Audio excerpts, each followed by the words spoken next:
ما نن فیصله وکړه په پښتو کې به تاسو ته تقریر کوم. وجه دا ده چې تاسو ته به شاید یاد وي یا یاد به نه وي. زه خو ورکوټ یم سکول کې وم په سن 48 کې د دې صوبې او د دې قبایلي علاقو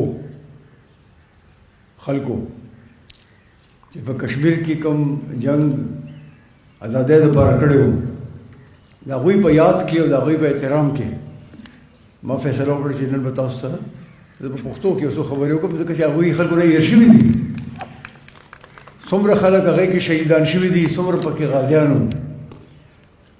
48 کې چې کوم خلک تللي وو تاسو ته پته وي ډېر خلک خو پیدا هم نه وو هغه ورځو کې. هغوی ډېرې قربانۍ ورکړې او ډېر جدوجہد یې کړی و، جنګ یې کړی و د کشمیر دپاره. او زما په خیال چې دا څه کشمیر چې موږ سره دی نن دا د هغوی د وجې نه موږ سره دی. او که هغوی لږ شانتې نورې پرېښې وي نو دا ټول کشمیر به موږ اخیستی وو او نن به کشمیر آزاد و. نو دا د هغوی په احترام کې او دغه کې زه دا پښتو کې نن خبرې کوم. څنګه چې تاسو پته ده نن یوم یکجهتي ده د کشمیر په 5 فروری باندې دا هر کال کېږي. او دې موقع باندې د صوبې عوام او د صوبې حکومت همیشه کشمیریانو وروڼو سره خویندو سره ولاړ دی او د هغوی چې کوم بنیادي حق دی د هغې پوره مرسته کوي. ځکه چې ازادي د کشمیري خلکو بنیادي حق دی او هغه حق دوی نه په زور باندې نیول شوی دی. مونږ د دې حق په پوره سپورټ کیو. ګارنټي د چې کوم سیکیورټي کونسل د اقوام متحده اداره ده یو هغې چې کوم قرارداد پاس کړی و هغې کې بالکل صفا لیکلي وو چې د کشمیر د خلکو خیالات دې معلوم کړي. هغې باندې عمل اوسه پورې ونه شو. څومره کاله تېر شو او هغې باندې خلک د دنیا ملکونه چې ځان ته ډېر زبردست ملکونه وي او جمهوریتونه ځان ته وایي هغوی پې اوسه پورې عمل ونه کړ. صرف پاکستان لګیا دی چغې وایي چې ازادي کشمیریانو له پکار ده. نو د دې مونږ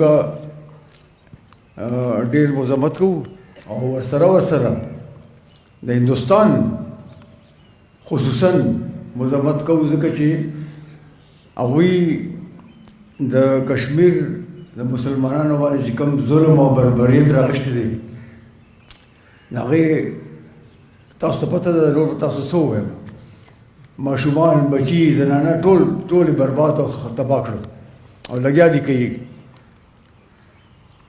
او زما په خیال چې کشمیر په ټولې دنیا کې یو ټول نه لوی کولو جیل خانه ده. ټول نه لوی کولو جیل خانه ده چې هغې کې خلک ګرځي خو په جیل کې دي. ټول د هندوستان په جیل کې دي. انشاءالله د دې صوبې عوام او د دې صوبې حکومت به همیشه د کشمیریانو د جدوجہد سپورټ کوي. او دغه ما وختي اخبار کې کتل چې اوس یو څو ادارې دي په امریکې کې د هاوس اف ریپرزنټیټیوز د هغوی څه اداره ده. یوه هغې ته فریډم هاوس وي، یو پکې انټرنیشنل کرایسس ګروپ دی په برسلز کې بیلجیم کې، او یو پکې امنیسټي انټرنیشنل چې ورته وایي دا ادارې چې دي دا په لومړي ځل باندې اوس راووتې او د کشمیري خلکو په سپورټ کې دا یو خوشحالي خبره ده د خوشحالۍ خبره ده چې آخر د دنیا ملکونو د دنیا ادارو دا نوټس واخیسته چې کشمیریانو خلکو سره زیاتې کېږي او هغوی د خپل حق په کار چې میلاو شي